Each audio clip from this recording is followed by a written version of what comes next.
मैं इस वीडियो में आप सब लोगों को बाइक लोन का ब्याज और ईएमआई निकालना सिखाऊंगा। बहुत ही आसान तरीके से सिखाऊंगा, वीडियो को पूरा देखते रहिएगा।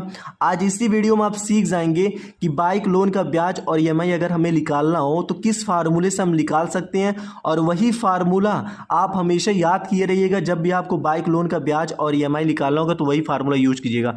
आज मैं एक फार्मूला बताऊँगा, बस आप वो फार्मूला याद कर लीजिए।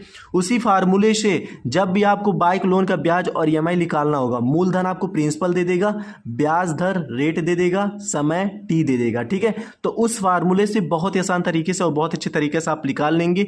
और हमेशा जब भी बाइक लोन का ब्याज और ईएमआई निकालने के लिए बोल दें तो आप उसी फार्मूले से निकालिएगा, हमेशा आपका आंसर सही आएगा। और उसी फार्मूले से निकाला जाता है बाइक लोन का ब्याज और ईएमआई। तो चलिए बताता हूं किस फार्मूले से निकाला जाता है। और सबसे पहले मैं आपको यह बता देता हूं कि बहुत बच्चे ऐसे होते हैं कि बाइक लोन का ब्याज और ईएमआई अगर उनको निकालना रहता तो इस फार्मूले से निकालते हैं, और ये फार्मूला एकदम से गलत है। बता देता हूं किस फार्मूले से बच्चे निकालते हैं, और इस फार्मूले से कभी भी बाइक लोन का ब्याज और ईएमआई मत निकालिएगा।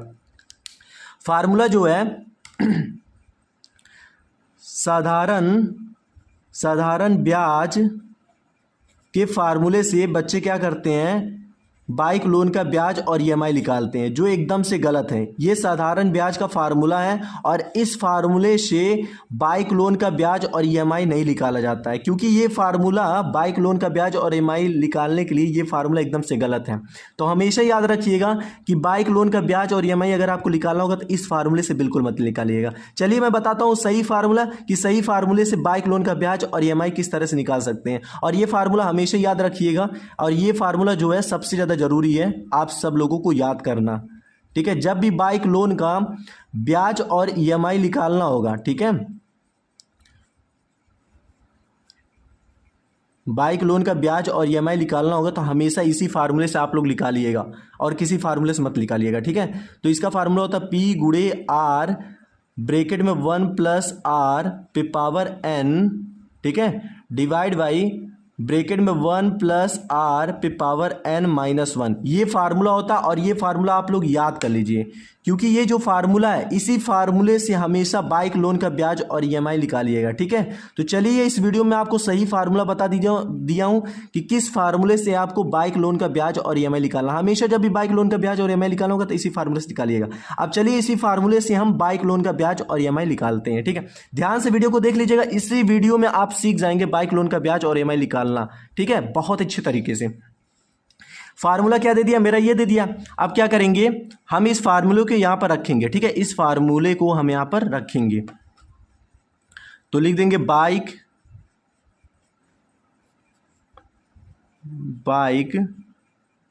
Loan formula. ठीक है,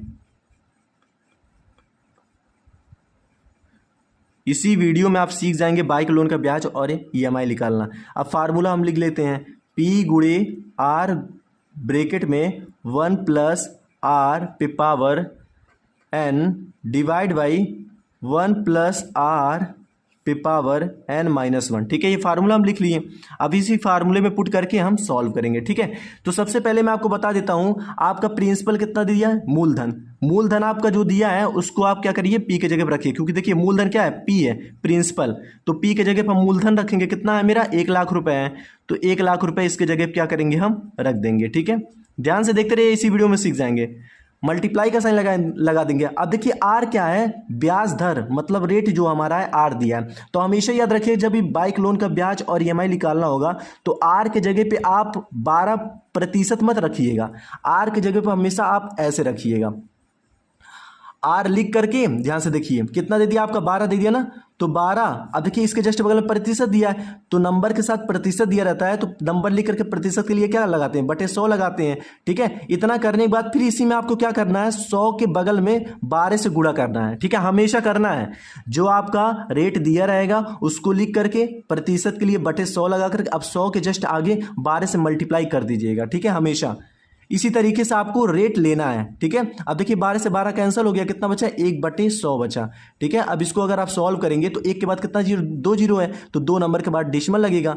ठीक है, तो 1 0, ये 2 नंबर हो गया, अब डेसिमल लगा करके 1 जीरो और बढ़ा देंगे, तो हमारा R कितना आ गया, 0.01 हमारा R आ गया। इस तरह से आपको R लेकर के तब R में रखना है।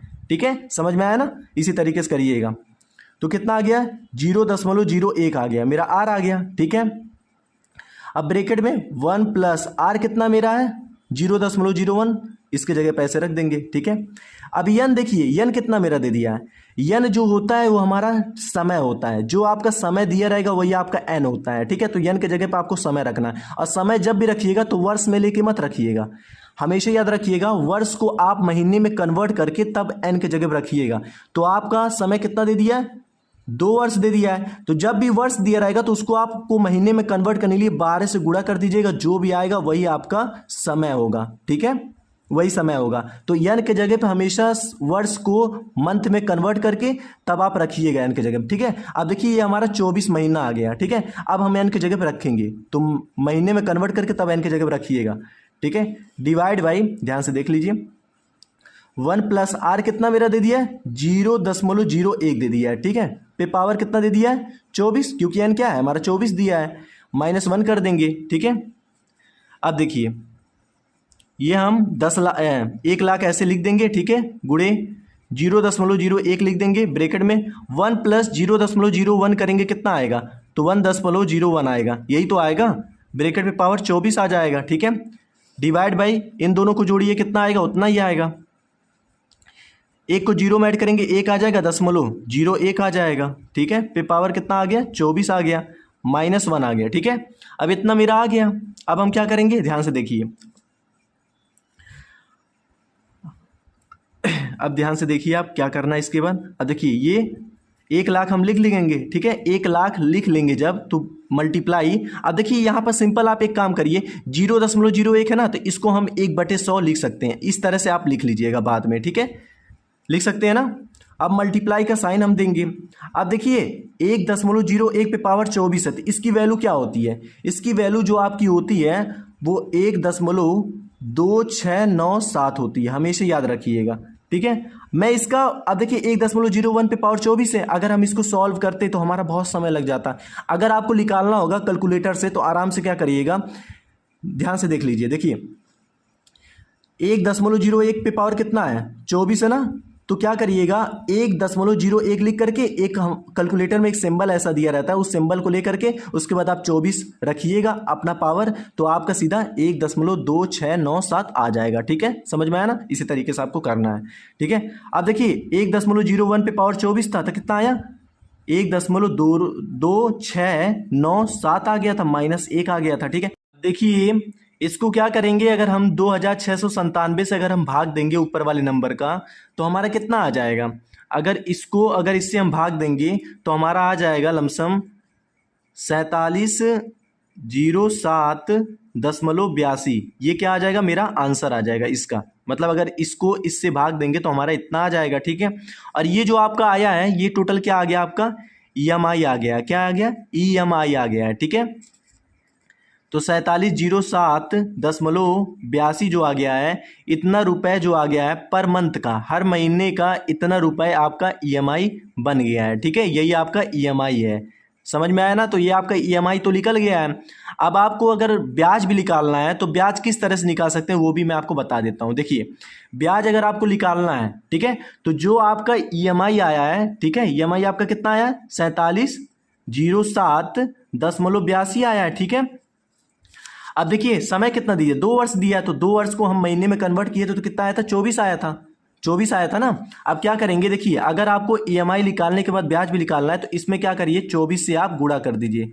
जब आप 24 से इसमें गुणा करेंगे तो आपका देखिए कितना आता है, तो चलिए हम लोग करते हैं। ठीक है, अब देखिए इसमें जब अगर आप 4707.82 को अगर आप 24 से गुणा करेंगे कितना आ जाएगा आपका, 4 दूना कितना होता है 8 होता है। ठीक है, 8 चौक कितना होता है 32, तो 2 लिखेंगे, 3 कैरी दे देंगे। ठीक है, 7 चौक 28 हो जाएगा, 28 + 3 कितना होता है 31 हो जाएगा, 1 लिख देंगे, 3 कैरी दे देंगे। ठीक है, 4 को 0 से मल्टीप्लाई करेंगे कितना है 0, 0 + 3 कितना होता है 3 होता है, 4 को 7 से मल्टीप्लाई करेंगे कितना आ जाएगा 7 चौक 28, तो 8 लिख देंगे, 2 कैरी दे देंगे, 4 को 4 से मल्टीप्लाई करेंगे 16, 16 और 4 कितना हो रहा है 18, इतना लिख देंगे। ठीक है, अब मल्टीप्लाई का साइन दे देंगे। 2 को 2 से मल्टीप्लाई करेंगे 4 आ जाएगा, 2 को 8 से मल्टीप्लाई करेंगे 16 आ जाएगा, एक कैरी दे देंगे। जो 2 को 7 से मल्टीप्लाई करेंगे 14, 14 कितना होता है 15, तो 5 लिख देंगे, एक कैरी दे देंगे। ठीक है, 2 को 0 से मल्टीप्लाई करेंगे 2 0 आएगा, 0 में 1 ऐड करेंगे 1 आ जाएगा। ठीक है, 2 को 7 से मल्टीप्लाई करेंगे 14 आ जाएगा, तो 4 लिखेंगे, एक कैरी दे देंगे। 2 को 4 से मल्टीप्लाई करेंगे 8, 8 कितना होता है 9 होता है। ठीक है, इतना लिखने के बाद आप सबको ऐड करिए, 8 8 हो जाएगा, 2 और 4 कितना होता है 6 हो जाएगा, 6 1 कितना होता है 7 हो जाएगा, 5 और 3 कितना होता है 8 हो जाएगा, 8 1 कितना होता है 9 हो जाएगा, 8 4 कितना होता है 12, 2 एक कैरी लिख देंगे। ठीक है, 1 और 1 कितना होता है 2, 2 और 9 कितना होता है 11। ठीक है, ये आपका जो आया है, ठीक है, इसमें से आपको क्या करना है, कितने नंबर के बाद दशमलव लगाए 2 नंबर के बाद, तो 2 नंबर के बाद आपको दशमलव लगा देना है। ठीक है, तो कितना आपका आ गया 11 2 9 8 7 दशमलव 68। ठीक है, ये जो आपका आ गया है ये टोटल आपका पेमेंट आ गया है। क्या आ गया, टोटल पेमेंट आ गया आपका। ठीक है, अब हमें ब्याज निकालना है, तो क्या करना है, ईएमआई में हम 24 से जब गुणा करें तो हमारा ये टोटल पेमेंट आ गया। अब इसमें से क्या करिए, आप ध्यान से देख लीजिए, इसमें से आपको ये करना है कि जो आपका इतना आ गया है टोटल पेमेंट, इसमें से आपको जो आपका लोन था, लोन कितना था आपका, मतलब जो प्रिंसिपल आपका था कितना था 1 लाख था, तो 1 लाख को इसमें आपको माइनस कर देना, जो भी आएगा वही आपका ब्याज होगा। तो इसी तरीके से आपको ब्याज निकालना है, समझ में आया ना। चलिए अब क्या करेंगे, इसमें से हम 1 लाख माइनस कर देंगे। अब जब 1 लाख हम माइनस करेंगे तो हमारा कितना आ जाएगा ब्याज, अब आपका ब्याज आराम से निकल के आ जाएगा। ठीक है, अब माइनस करेंगे तो हमारा कितना 1 2 इकाई दहाई सैकड़ा हजार 10,000 लाख। ठीक है, अब देखिए इसको अगर 1 लाख में 1 लाख को अगर इसमें आप माइनस करेंगे तो आपका कितना आ जाएगा, तो हमारा आ जाएगा 1 2 9 8 7 दशमलव 68, ये आपका क्या आ गया ब्याज आ गया। ठीक है, तो याद रखिएगा कि 2 वर्ष में आपका जो ब्याज लग रहा है वो इतना लग रहा है, समझ में आया ना, ये आपका ब्याज हो गया। तो देखिए इसी वीडियो में आपको सिखा दिया हूं कि ईएमआई आपको किस तरह से निकाला जाता है, और ईएमआई निकालने के बाद आपको अगर ब्याज भी निकालना हो तो ब्याज निकालने के लिए क्या करते हैं, ईएमआई जो दिया रहता है उसमें से हम क्या करते हैं, जो हमारा वर्ष दिया रहता है उसको महीने में कन्वर्ट करके उसको इसमें मल्टीप्लाई करते हैं, जो आता है ये मेरे टोटल पेमेंट आ जाता है। ठीक है, अब इसी में क्या करते हैं, जो हमारा लोन रहता है, जो मूलधन रहता है हमारा, उसको क्या करते हैं, इसमें जब हम माइनस करते हैं तो जो भी मेरा आता है वही मेरा ब्याज होता है। ठीक है, तो 2 वर्ष का ब्याज आपका कितना लग रहा है, इतना लग रहा है। ठीक है, समझ में आया ना। तो आशा करता हूं किसी वीडियो में सीख गए होंगे कि किस तरह से आपको बाइक लोन का ब्याज और ईएमआई निकालना होगा और किस फार्मूले से आप निकाल सकते हैं। तो गलत फार्मूला ये है, इस फार्मूले से बिल्कुल मत निकालिएगा। जब भी बाइक लोन का ब्याज और ईएमआई निकालना होगा तो इसी फार्मूले से निकालिएगा, ये सही फार्मूला है। ठीक है, मिलते हैं अगले वीडियो में, इसी तरीके से निकालते रहिएगा, हमेशा आपका आंसर सही आ जाएगा। हमेशा बाइक लोन का ब्याज और ईएमआई निकालना होगा इसी फार्मूले से निकालिएगा। ठीक है, मिलते हैं अगले वीडियो में।